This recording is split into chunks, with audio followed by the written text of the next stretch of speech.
અંકલેશ્વરના સારંગપુર ગામમાં તળાવની જગ્યા પર દબાણ થયું હોવાના આક્ષેપ સાથે અરજદારે મહિનાઓ પહેલા કરેલ અરજી બાદ આજે ડીએલઆર ટીમ માપણી કરવા માટે સ્થળ પર પહોંચતા ગ્રામ પંચાયતના ડેપ્યુટી સરપંચે અરજદાર અને વિડીયો ઉતારનાર પર જીવલેણ હુમલો કરતા અરજદારનો હાથ ભાંગ્યો હતો.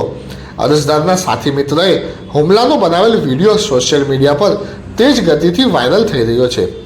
ગત તારીખ 21 જુલાઈ ઓગસ્ટ 2022ના રોજ અરજદાર અક્ષયકુમાર રાજેશભાઈ પટેલે તાલુકા વિકાસ અધિકારીને અરજી આપી હતી કે ગામના સર્વે નંબર 107 વાળી જગ્યા પર સારંગપુર ગામનું તળાવ આવેલ છે, જેમાં કોંગ્રેસના પૂર્વ તાલુકા પ્રમુખના સભ્ય અને સરપંચનો પદ ધરાવે છે, જે હોદ્દાનો દુરુપયોગ કરી તળાવમાં કોમર્શિયલ બાંધકામ કર્યું છે.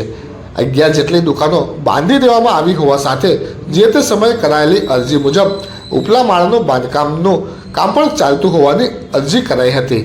જે મામલે અરજદારે અરજી કરી ગેરકાયદેસર બાંધકામ રોકવા અને દબાણ દૂર કરવા ઉપરાંત આ કોમર્શિયલ બાંધકામથી મિલકત વપરાશકારો દ્વારા વપરાતું પાણી બાકી રહેલા તળાવમાં જતું હોવાથી પશુ અને ગ્રામજનોના પીવાનો તળાવનું પાણી પ્રદૂષિત થતું હોવા સંદર્ભે અરજી કરી હતી.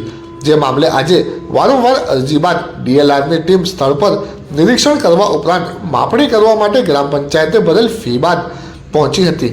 જોકે ડીએલઆર અધિકારી વિજયભાઈ વાઘેલા અને અરજદાર તેમના વકીલ સાથે સ્થળ પર પહોંચતા ત્યાં ગામના ડેપ્યુટી સરપંચ રતિલાલ ધનજીભાઈ પટેલ પણ પહોંચ્યા હતા, જેમણે સ્થળ પર અરજદાર અને માપણી કરતા અધિકારીઓને જોઈ એકાએક ઉશ્કેરાઈ ગયા હતા અને મારી જગ્યામાંથી બહાર જતા રહો, તમારા બાપની જગ્યા નથી કહીને ઉશ્કેરાયા હતા.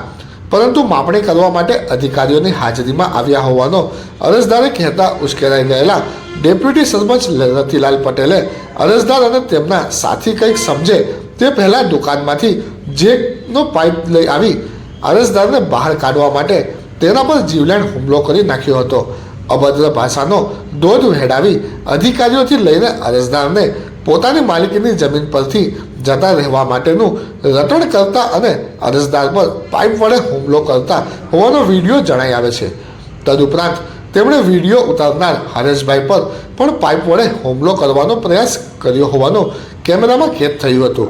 આ અંગે અરજદાર અક્ષય પટેલ મીડિયાની ટીમ સાથે ટેલિફોનિક વાતચીતમાં તેમણે માહિતી આપી હતી કે દબાણ સંદર્ભે જે વિભાગમાં અમે અરજી કરી હતી, જેમાં આજે અધિકારીઓ સ્થળ પર માપણી માટે આવ્યા હતા, જેની રીસ રાખીને ડેપ્યુટી સરપંચ રતિલાલ ધનજીભાઈ પટેલે જાહેરમાં અમારા પર હુમલો કર્યો હતો. જોકે કેમેરો ચાલુ હોવાનું જાણવા છતાં રતિલાલે ત્યારે પણ ન અટકી હુમલો શરૂ રાખ્યો હતો અને તેમની ટીમ જગ્યામાંથી જતા રહેવા માટે અધિકારીઓ અને અરજદારને કહેતા રહ્યા હતા.